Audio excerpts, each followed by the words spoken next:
Welcome back to వని వంటిల్లు.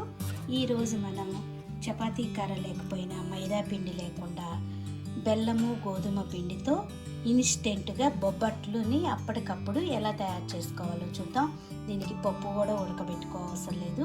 ఎంతో ఈజీగా టేస్టీగా మనం ఈ బొబ్బట్లని తయారు చేసుకోవచ్చు. తినడానికి కూడా చాలా టేస్టీగా ఉంటాయి.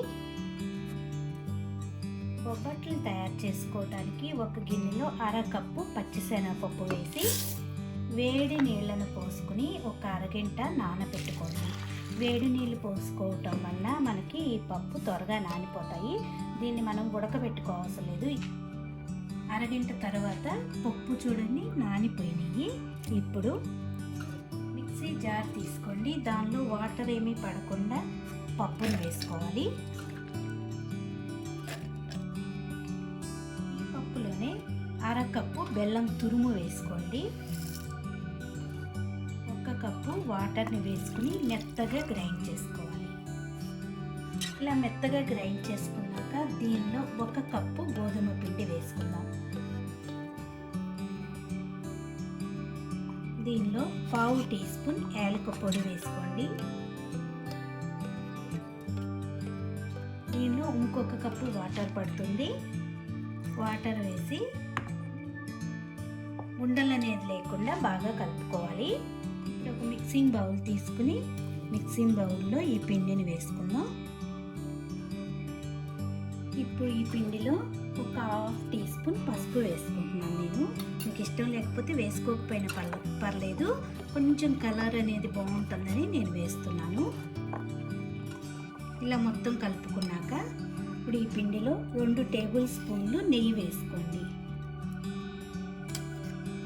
బొబ్బట్లుకి నెయ్యి ఎంత ఉంటే అంత రుచిగా ఉంటుంది కదా. ఇప్పుడు మొత్తం ఒకసారి మిక్స్ చేసుకుంటే మనకి పిండి రెడీ అయ్యింది.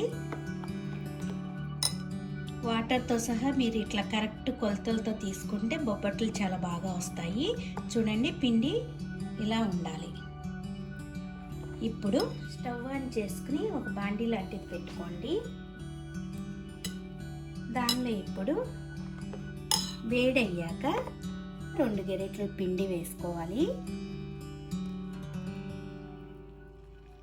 ఇలా వేసుకుని మనకి బొబ్బట్టు ఏ సైజు కావాలో అలా కొంచెం ఇలా స్ప్రెడ్ చేసుకుంటే సరిపోతుంది.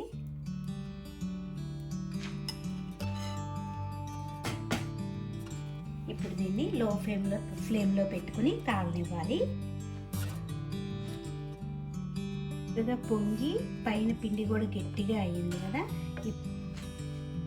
బొబ్బట్లు నేతితో కాల్చుకుంటే బాగుంటాయి. మీకు నెయ్యి వద్దనుకుంటే వేసుకోకపోయినా పర్వాలేదు. పిండిలో కొద్దిగా వేసుకున్నాం కదా.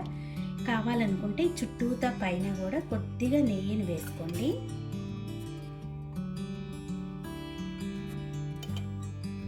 ఇప్పుడు రెండో వైపుకి తిప్పుకోవాలి.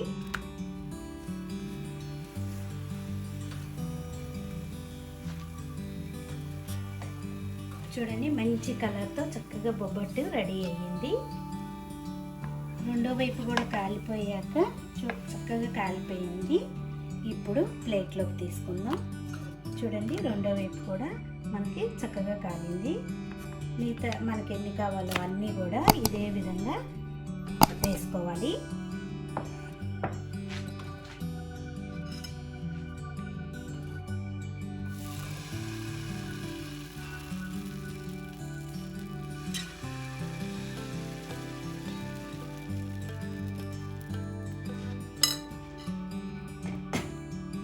ఈజీగా మనం ఇట్లా ఎన్ని కావాలంటే అన్ని వేసుకోవచ్చు.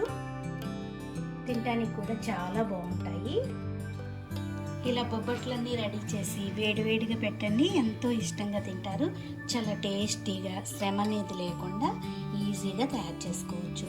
మీరు కూడా తప్పకుండా ఒకసారి ఇలా తయారు చేసి చూడండి. Thank you for watching.